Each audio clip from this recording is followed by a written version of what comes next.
2차 전지 흐름 자체는 꺾이지 않는다. 그런데 다만 중간중간 꺾이는 건 주가는 꺾일 수 있어요. 왜냐하면 이게 결국은 가는 산업임에도 불구하고 분명히 주가에 꺾임은 나온다라는 거죠. 주가들을 계속 올라가야 된다라고만 생각을 하시는 분들이 너무 많았어요. 이 유동성 자체가 제한이 돼 있다 보니까 2차 전지만 계속 올릴 수 있는 만큼의 돈들은 없다라는 거예요, 시장에. 예, 안녕하세요, 여러분. 이 채널에는 제가 처음 출연을 하는 것 같네요. 불러주셔가지고 나왔는데 사실 요즘에 시장이 별로 그렇게 우호적인 시장은 아닌 것 같아요. 상당히 유동성이 미국의 연준에 의해서 회수가 많이 됐다가 지금 들어오면서 일부 종목들이 빠르게 순환매를 하고 2차 전지 올라가고 뭐 시장이 솔직히 나쁜 건 아닙니다. 근데 그럼에도 불구하고 조금 어려운 시기를 다들 보내시고 계시는 분들이 많을 것 같아서 제가 좀 미약하게나마 좀 여러분들께 좀 말씀을 드릴 수 있는 부분이 있을까 싶어서 이렇게 좀 출연을 하게 됐습니다.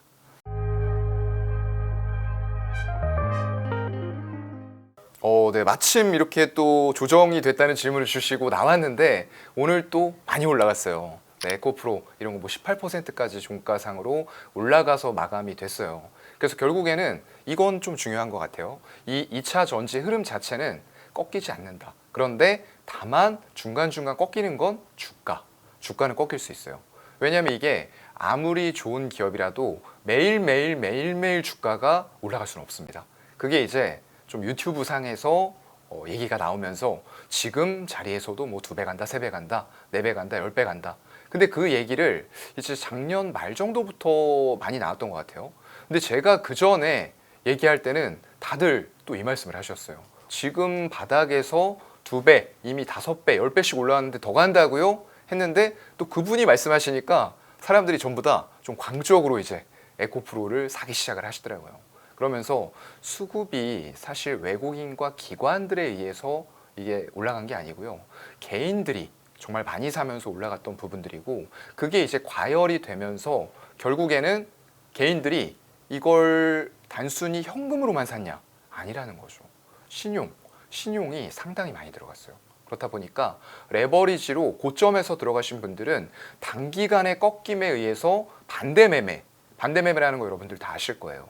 이 주식을 들어갈 때 내가 레버리지를 쓰게 되면 담보 비율이라는 게 있습니다. 그런데 그 담보 비율이 일정 구간 이하로 주가 하락에 의해서 하게 되면 증권사에서 무조건 반대매매 나가고요. 그래서 결국은 가는 산업임에도 불구하고 분명히 주가에 꺾임은 나온다라는 거죠. 그래서 우리가 그걸 인정을 해야 될 것 같아요. 제가 최근에 한 2, 3주 정도 이제 2차 전지 저도 굉장히 좋아하고 사랑을 합니다.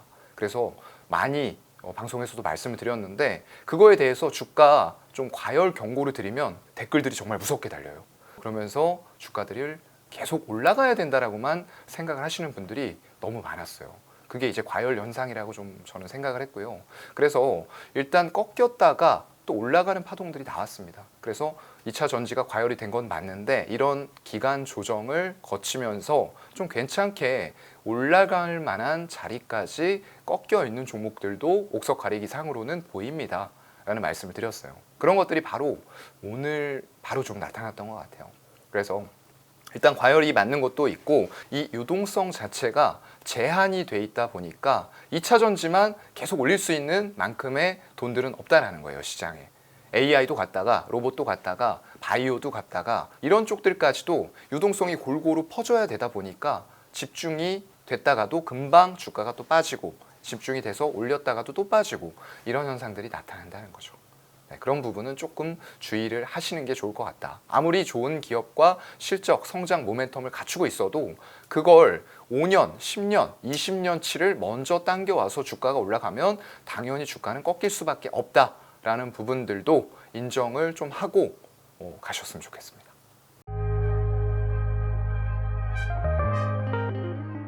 일단은 우리가 코스피로 지금 에코프로 그룹 이전 상장설이 나왔어요. 그런데 에코프로 그룹 자체에서는 그런 계획 없다라고 일단은 선을 좀 긋는 모습들이 나왔고요.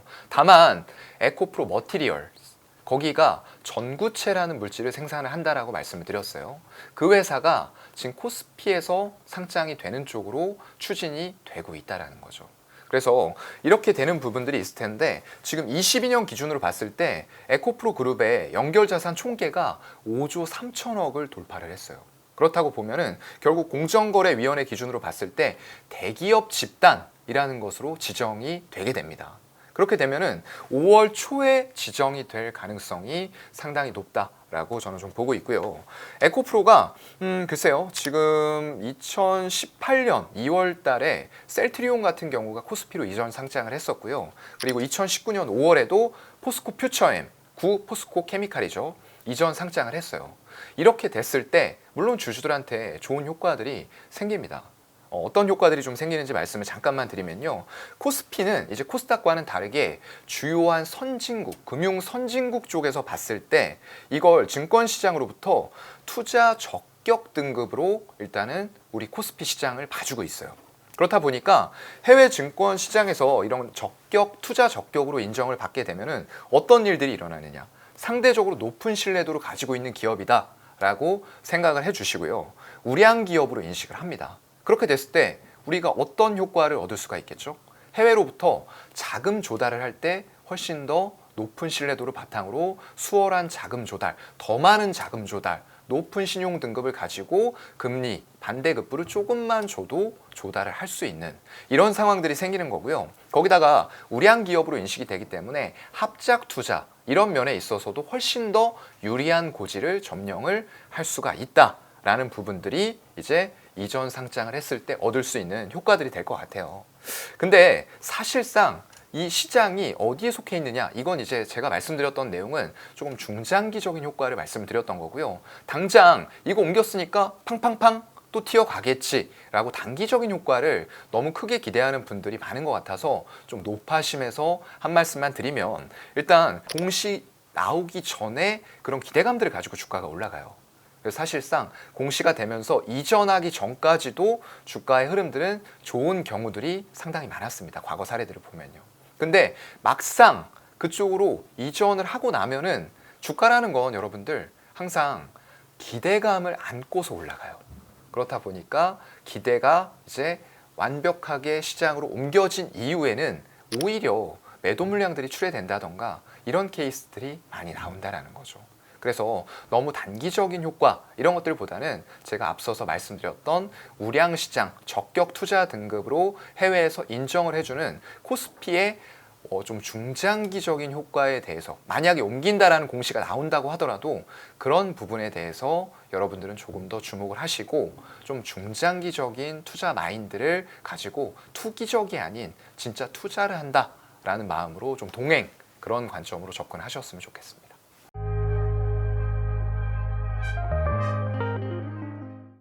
우리가 좋은 종목들은 분명히 많이 있습니다. 아까도 말씀드렸던 대로 주가와는 별개로 내용은 계속 좋아지는 기업들이 많이 있어요. 대표적으로 제가 배터리 2차 전지 관련해서 말씀을 드릴 때 항상 3단계로 말씀을 드려요. 물론 다른 좋은 기업들도 많고 장비주라던가 부품주 이런 것들도 많이 있어요. 근데 배터리 쪽에 2차 전지 산업의 큰 틀을 본다라고 했을 때는 완성차가 일단은 있겠죠. 뭐 테슬라라던가 현대, 기아, 그리고 폭스바겐, 스텔란티스 많은 쪽들이 지금 전기차를 만든다라고 하면서 이 시장의 파이가 점점 더 커지고 있는 거예요.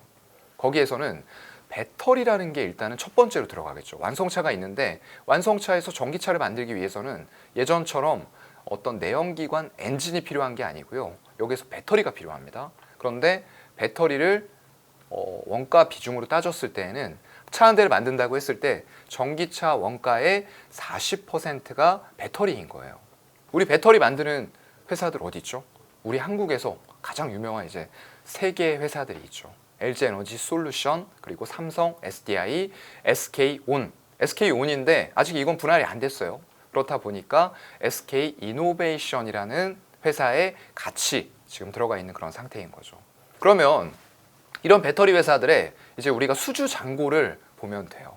연말까지 대략 한 1000조 정도의 수주 잔고를 우리나라 배터리 3사가 가져갈 것이다 라고 얘기가 나오고 있어요. 그래서 우리나라의 배터리 3사 기본적으로 우리 미국이 올해는 배터리의 원년이에요. 그동안에는 유럽에서 먼저 배터리 쪽 그리고 전기차, 친환경차 위주로 사업을 했었고요. 그 다음에 작년이죠. 작년에는 중국 같은 곳들이 좀 주 무대가 됐어요. 그런데 올해는 이제 중국의 보조금 혜택이라던가 이런 것들도 마무리되고 유럽에도 어느 정도 팔릴 만큼은 팔렸다라는 거죠. 그렇다 보니까 지금 미국에서 IRA 법안 이런 것들을 함으로써 결국은 중국이 아니고 유럽이 아닌 미국 쪽이 올해는 원년이 되고 있다는 거예요. 그 증거가 우리나라의 배터리 3사와 더불어서 미국의 완성차 업체들 조인트 벤처 형식으로 해서 미국은 무조건 메이드 인 USA예요. 우리나라에서 만들어야 돼라는 자국주의를 계속 표방을 하고 있기 때문에 미국 내에서 세워지는 공장들이 굉장히 많다라는 거죠. 그만큼 미국은 어떤 저성능의 LFP 배터리보다는 아직까지는 하이니켈 배터리, 주행거리가 길어야 되고요. 또 에너지 밀도가 높은 것들을 탑재하는 이런 차량들이 많이 팔리고 있다는 거예요. 하지만 중국은 LFP 배터리를 생산하는 CATL이나 BYD 같은 곳들이 배터리를 거의 다 중국의 로컬 완성차 업체로 공급을 하고 있다는 거죠. 그래서 그런 업체들이 이제 엔트리 모델, 왜냐하면 중국 같은 곳에서 팔리는 모델 자체가 테슬라도 테슬라 3 모델 할 때 이 LFP 배터리, 중국에서 만든 배터리를 탑재를 했어요. 그래서 테슬라가 좀 저가형 이런 쪽으로 집중을 하고 있는 이유,